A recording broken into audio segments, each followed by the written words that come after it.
Аз имам клиенти, които имат по 20 000 месечна заплата, които нямат спестени пари. Въпросът е тук, ако ти наистина взимаш такъв доход и нямаш спестени пари, наистина ли искаш да изтеглиш кредит? Защото на него ще му трябва една съвкупност от кредити, потребителски кредит за самоучастието, ипотечен кредит да доплати, втори потребителски да ремонтира и най-вероятно съвкупността от кредитите, която той ще направи, няма да надвиши 30% от месечния му доход.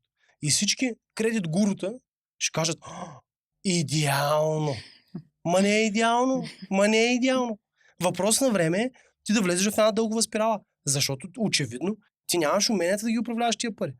Тук вече може да се зададем вторичен въпрос от колко време ги взима тия пари този човек и ако остане без работа, има ли шанс да продължи да ги взима тия пари. Червена лампа. Не ти трябва имот, разбираш. Трябва да ти курс по управление на парите ти, защото ти си тъп.